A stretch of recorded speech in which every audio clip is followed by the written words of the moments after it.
Hey guys, I'm grateful to everyone that watched the first part, and I can't thank you guys enough. Every view, comment, and subscriber I'll never take for granted. With all that being said, welcome to part 2 of the Monster Hunter Iceberg. I hope you guys enjoy it. Asol Axe, or Axel, I don't know. But throughout the Monster Hunter games, there are 14 weapons that have been constantly added, especially in recent titles. However, some games have weapons of their own that were never brought back into future installments. These include the Tonfa from Monster Hunter Frontier G Genuine, the Magnet Spike from Monster Hunter Frontier Z Zenith, Medium Bowgun from Monster Hunter 3, and the topic of this entry, the Axolax, or the Asolax. God, this weapon was introduced in Monster Hunter Explorer, and it works similarly to the Charge Blade and Switch Axe. It had a heat gauge for special attacks, melee and ranged forms, and vials for energy storage. Okay, this weapon really interested me during research, and I hope they end up bringing it back in the future.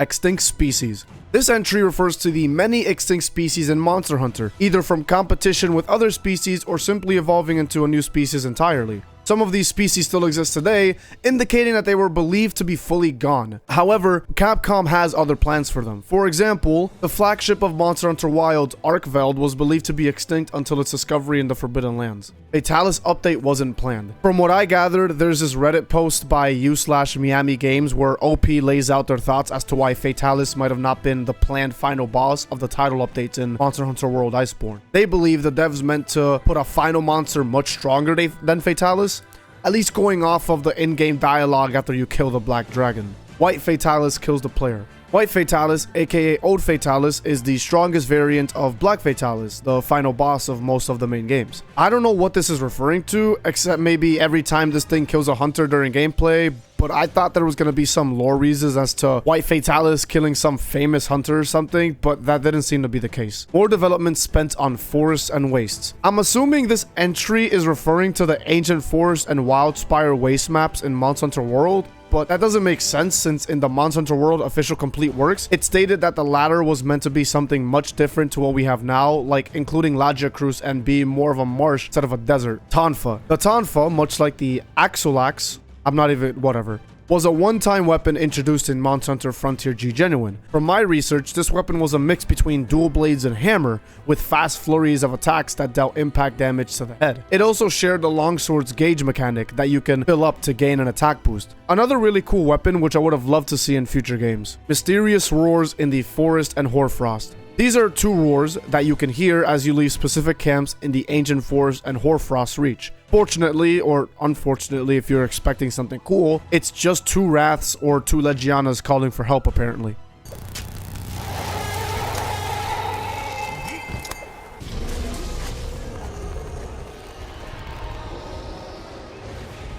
Giant Bofango. Bofango are fang beasts that were introduced in Monster Hunter, the first game in the series. They possess tusks for charging and large snouts, and the leader of a Bofango pack is called a Boardrome. This is what the entry is most likely referring to, since there's no entity explicitly called a giant Bofango, which is just an oversized Boardrome.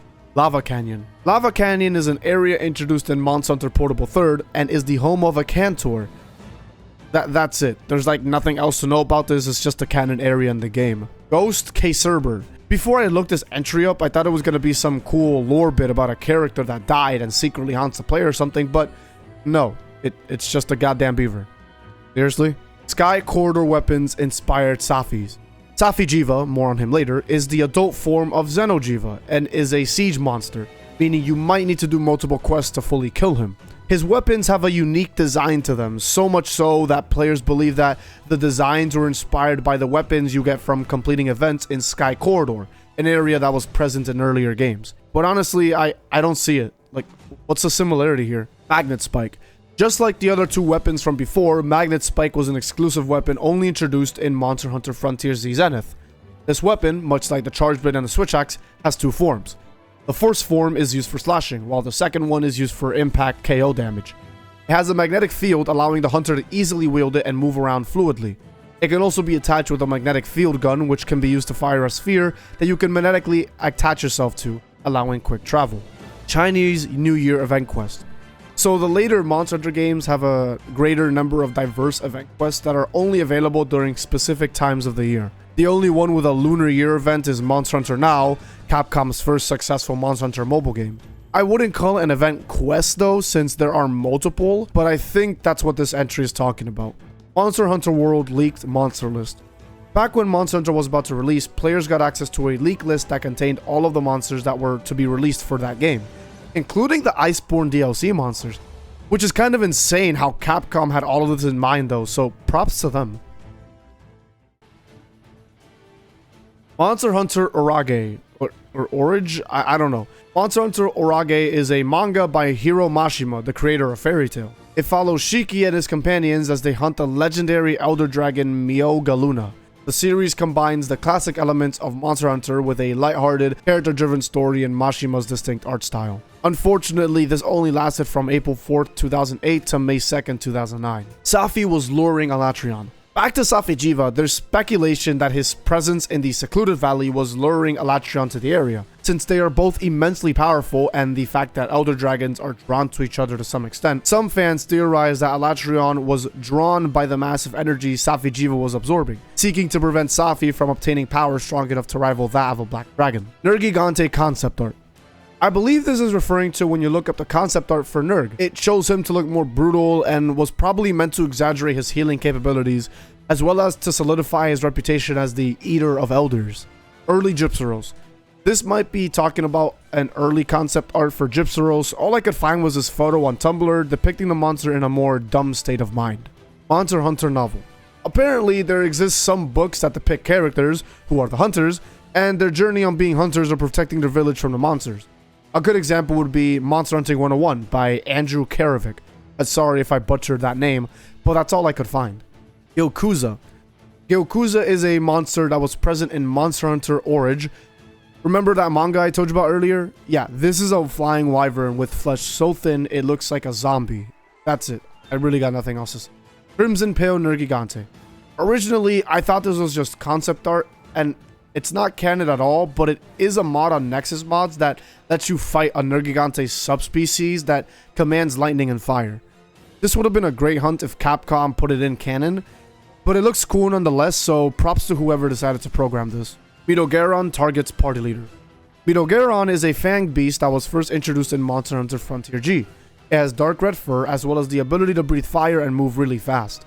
It also comes with a quirk of attacking the hunter who posted the quest to hunt it, which is pretty cool, like it's going for the hunter who set out to kill it in the first place. Great Dragon War. In part 1, there was an entry referring to an ancient civilization. According to the lore, Fatalis noticed that these humans were overhunting and decided to take action by threatening to decimate humanity as a whole. This sparked a violent war between humans and dragons that ended in the demise of that civilization. Shining Blue Dragon. There were mentions of a subspecies of Alatreon in the Monster Hunter wiki, but since all of the information there isn't fully canon, you're gonna have to take this with a spoonful of salt. This monster is called Safi'jiiva and Alatreon, who breathed blue flames. Since the existence of an elder dragon subspecies sounds contradictory to their lore, many players believe this was referring to another elder dragon, Dsua, an elder dragon in Monster Hunter Frontier G2. People worship Kushala. There are elder dragons that were worshipped, and according to the lore, these dragons included Kushala, Theostra, Lunastra, and Chameleos. This can be seen in the Monster Hunter Generations Ultimate Weapon Tooltips. With broken statues, you can make several weapons based on the monsters I listed.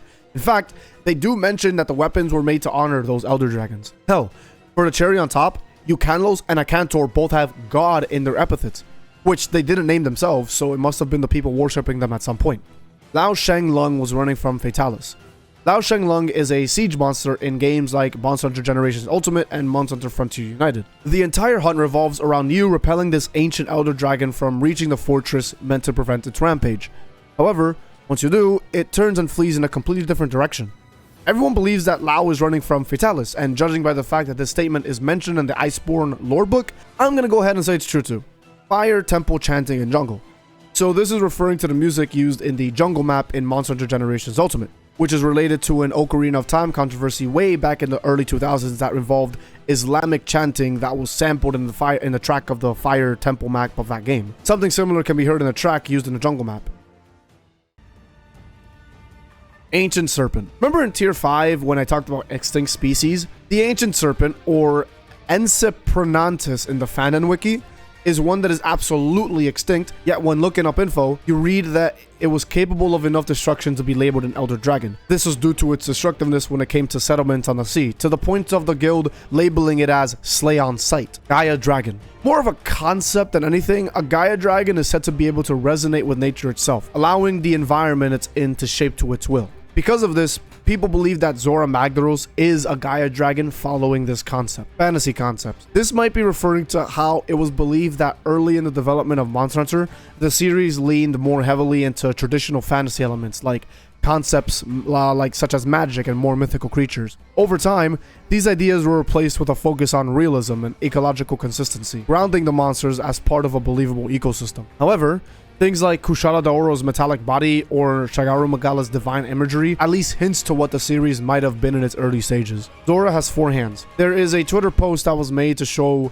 Zora Magdaros having 2 appendages on its back, presumably to hold up its shell. I found this image on Reddit and yeah, that's not creepy or disturbing to think about at all. Iceborne is about colonialism. Okay, I don't know enough about this stuff to explain it thoroughly, but I'll try my best. The Iceborne expansion begins with a research commission exploring Hoarfrost's Reach in an attempt to settle into it. You literally see this with the construction of Celiana, Iceborne's main settlement. This, along with disrupting the environmental balance of Hoarfrost, with you needing to hunt Volcana and all that, kinda proves this point. Black Dragon Coats. In the lore, black dragons like Fatalis, Alatreon, and Dire Moralis are surrounded by myths and fear. Hell, some stories hint at secret cults that revere them as godlike beings because they might as well be. If the lesser elder dragons were worshipped, it's no surprise that these guys would be too. Don't need convincing? Well, the third fleet leader mentioned how some shady people were asking her to cease and even destroy her research on Alatreon on the events leading up to his hunt. It's possible that these individuals might be what stuffed off Castle Shrade when it was annihilated by Fatalis. These people might be worshipping them based on what they witnessed all those years ago. We never fought Fatalis before. I genuinely couldn't find anything on this. It's all just talking about Monster Hunter World Iceborne Fatalis. It's the first Fatalis some players have ever fought. Maybe it's talking about how in every game you fight Fatalis up to now, you never actually kill them. I don't know. Felines were originally goblins. Felines are basically palicos that haven't been domesticated yet. From what I gathered, the Gajakalas in World are believed to be goblins that evolved from felines. According to this image on Reddit though, at least, I don't know. Massacre Demon. This is referring to Bloodbath Diablos, the strongest deviant monster in Monster Hunter Generations Ultimate. One of its epithets is Massacre Demon, so there you go.